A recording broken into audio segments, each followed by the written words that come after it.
Hello, everybody. Wow. But today I have something to talk about, okay? About this game called Planetcraft. I kind of am addicted to it. I like it and I love it. It's a good game, okay? You can tell I've been playing for a little while, but if I load, the video is complete. To me, the 15 FPS looks extremely smooth that I get. But on your guys' view, I just show you. I'll just show you. But I just want to show you my base and such. It's a cool game. I love it. There are a few things I want to show. I'm basically very progressed in the game.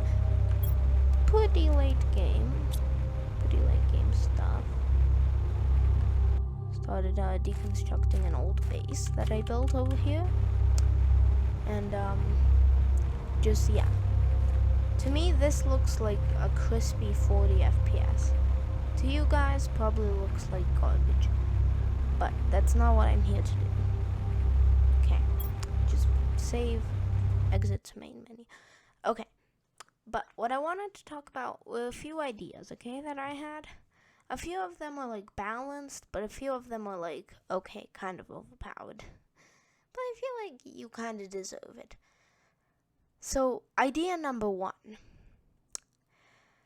The ability so that when tree growers and flower growers and stuff can finish growing, say you could double the time that it would take to grow,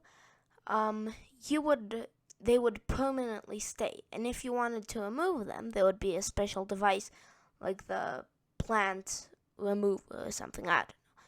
Like it would highlight the plants because it would like understand if they were from the same grower and such, and you could like remove it, but it would be like little drones cutting the trees or mowing the grass, whatever. That's idea number 1.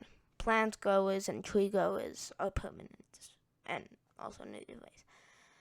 Number 2 is that when you take water from a lake, you actually drain it. But to get the water back, you can use you can basically make your own lakes, is what I'm trying to say. And what you do is like a water collector from the lake would drain the water, but an atmospheric condenser, like if you place it next to water, would fill it up. And yes, it could overflow, but I feel like that would be a cool little idea. Just like the fact of how water can not just stay in one place, either shrink or grow. Like, it's a cool idea, I think. Number 3. What was I going to say for number 3? Yeah, right. The fact of when you're building a base, I feel like, and this like should be an upgrade. Well, yeah. Should be an upgrade of like a condenser. So instead of only having like a microchip you can put in your backpack only. And in drills, I guess. Like, it would condense it, like, it would be super expensive. But instead of only being able to store 1 ore, or whatever, in a chest, you could store 2 per slot, or 4, or 3, you know? I feel like just that would be very, very balanced, but it would cost, like, 3 super alloy, and maybe, like, I don't know. Like, you know what I'm trying to say, right? So, like, yeah. Like, super alloy, iron, because that's what you use for space. Maybe, like, sulfur? I don't know.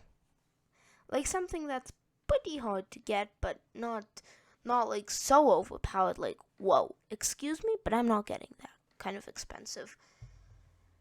Number 4 is the fact that drills can automatically be put, like, the condensers you would also be able to put condensers in drills, like for an extra slot. And also drills would like they would have a filter. So whatever you don't need, like another chip, you would make another chip and put it in with the condenser. And whatever you don't need, for example, like cobalt, silicon, titanium, etc., you don't need, you would remove. But stuff you do need from the drill, like uranium, iridium, sulfur, etc., you would, like, it would stay. But the chip would use 50 energy for tier 2s, and for tier 1s, it would use only 25 or 30. Number 5. The fission reactors, because this is pretty late game.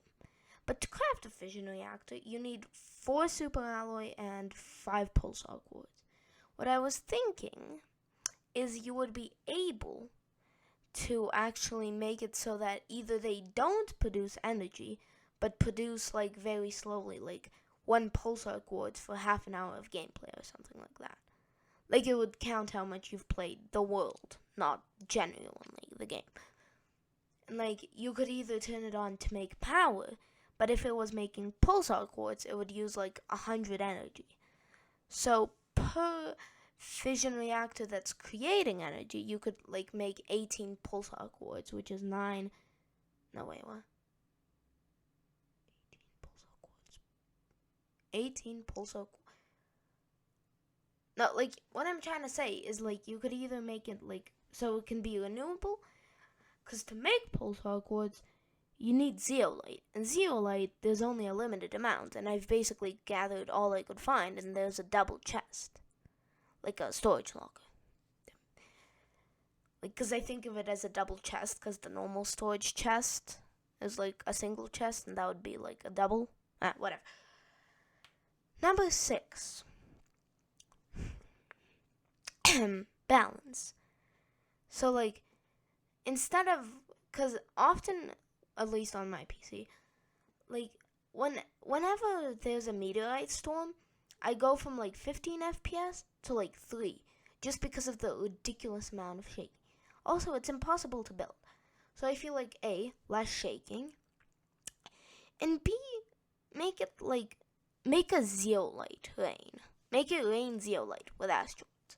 Like a super rare one, like 1 in 10 storms or something. But like, because we already have uranium from rockets, iridium from rockets, super alloy, natural, sulfur plus, what's the blue stuff called? Whatever the blue crystal's called, I can't remember. Osmium, yeah. Sulfur plus osmium, and I feel like it would be cool, but rare, to have like a zeolite, because there's limited amounts of zeolite. Whatever number's next, I can't remember. Make it so that you can mine zeolite. Like, so you know how there are patches of zeolite, like under rocks and stuff? And if you put a special drill, like an expensive hacking drill, you could mine zeolite, but very slowly. Not like a lot of zeolite, but for like a full inventory 1 or 2 zeolites. Which is like, yeah, that's very good. So. And my final idea is just make it so the jetpack actually glides. Because like right now, let me get my mouse out again. If you like go off the canyon, it won't glide. The jetpack will just go like straight in, which is kind of annoying. And also, the jetpack I feel like should have more propulsion.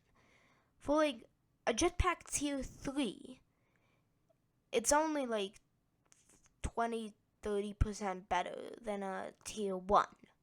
Which is like, for the amount of resources that it costs, is just ridiculous. Okay, I have a few other ideas. This is like a while after recording the last segment, but 2. Well, no, like 9 probably at this point. I don't know. Make it so that algae growers are like also permanent. But like, if I go into my world,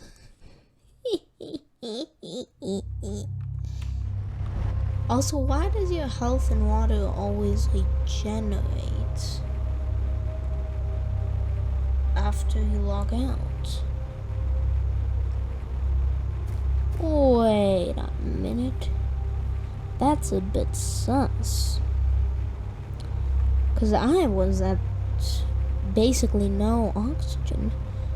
Also, why don't I get oxygen? There's a beautiful atmosphere and everything. If logic works. right now, I probably should have infinite oxygen. There's a blue sky and everything. Like, why? Why do you pain me? This physically hurts. Like, why am I not able to get oxygen? Like, it's just... So you know how I was saying algae growers are permanent? Would be a good idea? A lot of this video is basically just making, like, the growers permanent. Like, at first it sounds like a good idea, but if you're anything like me, you like efficiency. I just harvested it. This is for like half a growth. I harvested this 5 minutes ago, but not even that. That's how good my jungle is. I plan to expand it out to such absurd amounts that it grows every like an algae per nanosecond. Like a lot of algae. Cause like I always run out of them. Also, it's a very little space to harvest. I feel like I could infinitely go around here. How are you spawning in so quickly? Oh my god. It's clean. But like 5 growers. I have 5 growers. That's nothing. I'm currently crafting up flipping lot more. Also make it so the rain can fill the thing.